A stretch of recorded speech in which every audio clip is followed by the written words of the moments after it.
General Museveni's son-in-law, ODREK RWABWOGO, raised some pertinent issues that the movement deviated on its original values.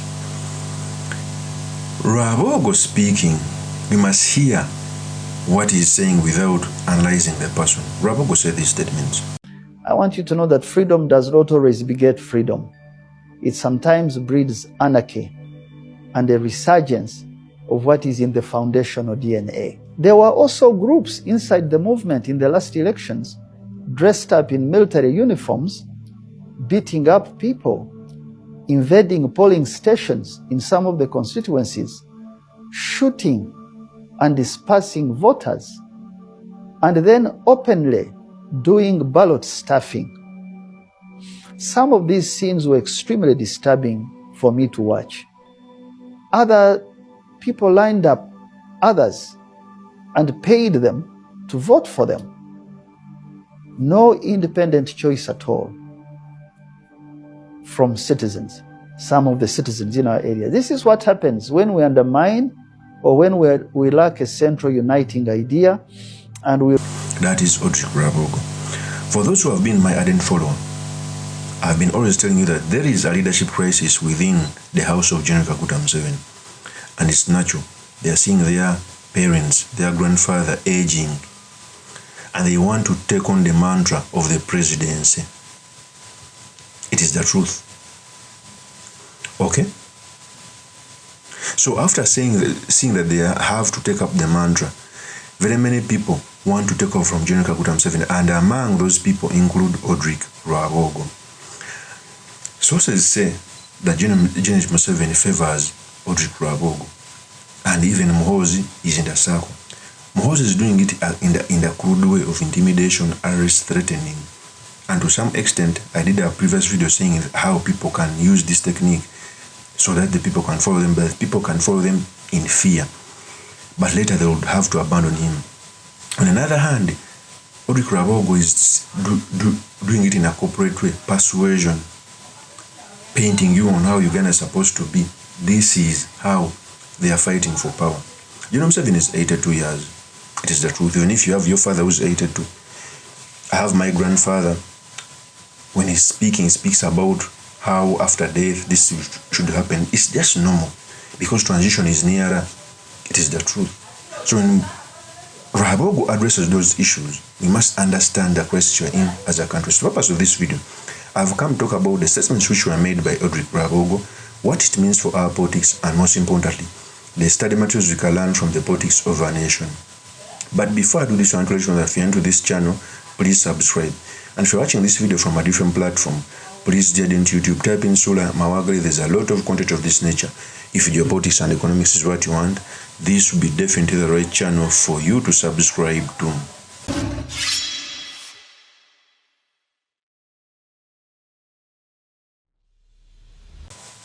One, if you speak about people want the President Museveni's family, there are too many contenders, RWABWOGO and Museveni.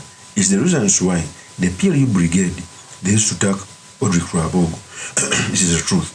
And if you put them on the table, RWABWOGO sounds more exciting, it sounds more knowledgeable, is persuasive. Yet on the other hand, Moses is so abrasive. Okay, he doesn't have the demeanor, he doesn't have the charisma, he is poor in public speech. So he's doing what is best, threatening. But even away from that, let's analyze what ODREK RWABWOGO was putting up. One, the reason as to why NRM went to the bush, it was because of electoral malpractice and human rights. The same things that's happening right now. Stories we used to hear about Amin on Obote have been done severally. Before General Museveni used to have Panda Guy, today we have drones, arbitrary arrest, okay, extrajudicial killings, they're happening. And you want to tell me that the regime thinks that people who fought then didn't bear children? In fact, here is how RWABWOGO talked about it. The third threat is the degradation in public leadership over the last 21 years. It began with the intellectual degradation in the movement, with leaders who don't read, who don't reflect, who don't compare other societies, and take restrained actions on public matters. Now, I learned many years ago that to deal with public issues and deal with them with candor and passion, you need people with the rigor of a scientist doing research on a difficult problem. In other words, intellectuals who think through issues, and you combine this effort with the patience and humility of a teacher who wants to get all children, in spite of their background, to pass an exam. We have progressively lost this caliber of people, and we are running on fumes. From 2005, we suffered brain atrophy in the movement, so much so that hearing statements and seeing actions of some of our so-called leaders in public life, even as they parrot surface statements of the organization's ideology, worries me to the core. I have heard some of the most shameful words. I have seen some of the most undignified behavior from some of our leaders lately. I worry about public language very much, because words are not just empty sounds. They are vessels carrying seeds into the future. We use words to construct a great edifice, or we use words to destroy what has been built by people who came before us. We have expanded in numbers thanks to the population and economic growth over the last 40 years. But we have hollowed out on sound teaching, hollowed out on deep engagement with the population. And we bring no fresh ideas on how to organize the kind of country we need tomorrow. And it got worse when we introduced money into the bloodstream of the movement and generally the country's politics. We moved from intellectual degradation to moral degradation. This makes the elite who know what to do selfishly keep quiet to protect their jobs, and it leaves the structure of our moral and social fabric very vulnerable. That is why we've lost the moral courage to call out bad behavior in our public space and in our institutions. So what should we do? I propose internal reforms in the movement, and I hope to bring these reforms in the years ahead in consultation with thousands of people of goodwill who are confounded by what is going on but are silent. The movement has in the past resisted dictatorship, it has fought insecurity, it's protected human rights, it has fought poverty, it has campaigned on values and ideas. But now, resistance needs to be attached to reform. We need to go back to the basics on teaching at a sub-county level, to create new forms of power structures that truly raise responsible leaders by decentralizing this organization.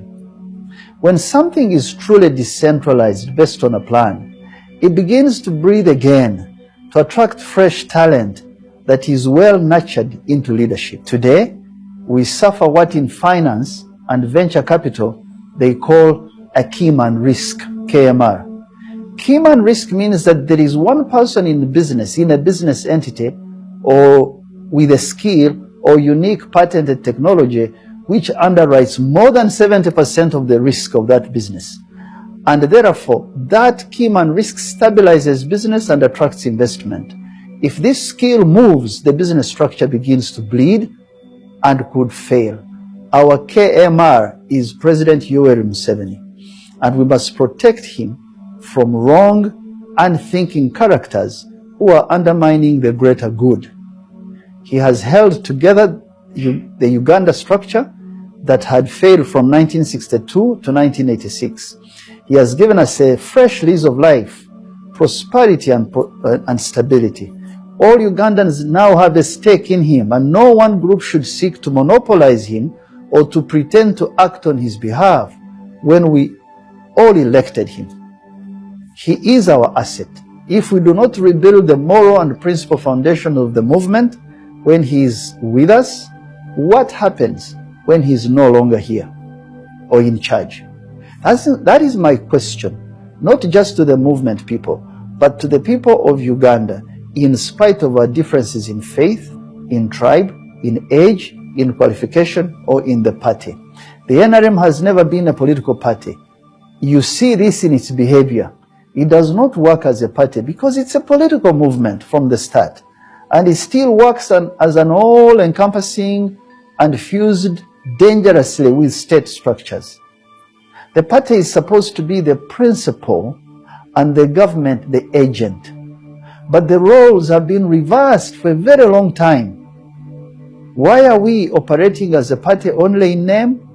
Because we were born from an alliance of peasants and intellectuals to fight the old sins of corruption of the state and state institutions and abuses of human rights and protection of the weak. You can see this in how we treat land for development as an example.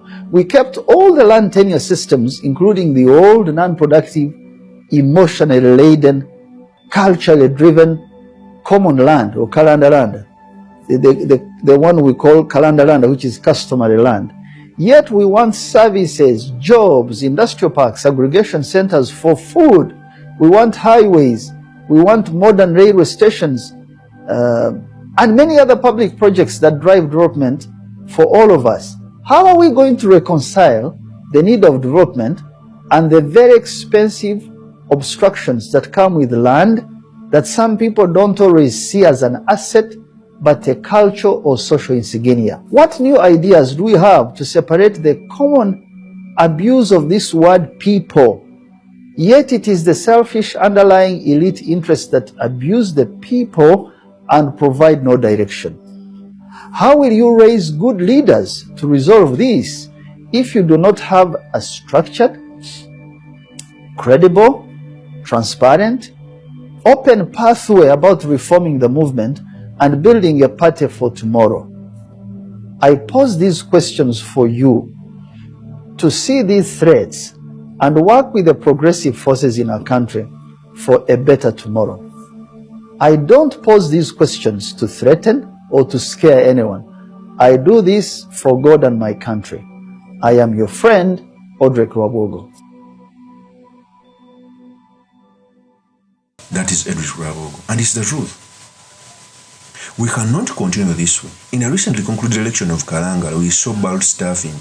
As people don't know the gravity of stealing election, it acted as a trigger in 1980 revolution. And now things are turning out to be ugly. For me, I will keep on saying that. And people will look for this video when things go to the east.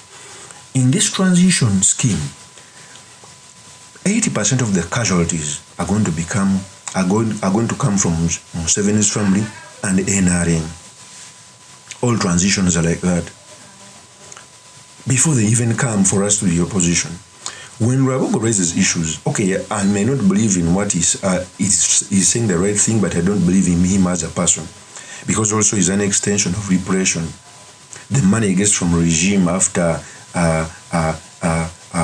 attacking parliament, etc., coffee, etc., is an extension of the family. I remember when Mugabe was exiting power, he was 92. The leadership crisis came. The wife wanted to be Grace Mugabe. Relatives wanted to be. The army wanted a portion. That's what's going to happen. Because the tenacity General Museveni used to have in the 80s is not the same. It's natural. The reaction. 82 years is much. Go look at your 82 relative and compare maybe to the 60 or 50 year. You will see even the reactionary time is not okay. It's the reason why he's abandoned the state to his son Museveni and is running it anyhow, arresting anyone. So there's what was done by RWABWOGO, most especially this time, because in politics nothing is done without a reason. The timing after the closure of NTV, the timing after the Kalangala by-election, and Mos comes out and ODREK RWABWOGO comes out to speak, it shows that he is also in the race of wanting to become president. Remember, in 2016, he wanted to be the NRM vice chairperson in Western region. It took General Museveni to remove him from the race. You remember? So at least for him, he wants to use the NRM as a carrier to his presidency. On the other hand, Museveni wants to use the military to take over the country by threatening, ministers within the NRM who don't subscribe to this ideology, hanging up Besigye, arresting Bobby Wine, etc. The reign of terror has come, and majority of Ugandans, even cadres, are going to die in this transition phase as people fight for the presidency, and many of the casualties will come from within the NRM. Of course, as my opinion, is truly Mr. Makinde Kabesula Imani Magal. If you're into this channel, please subscribe, like, and comment so that I'm motivated to do more of such videos. I'll see you on another one. Peace.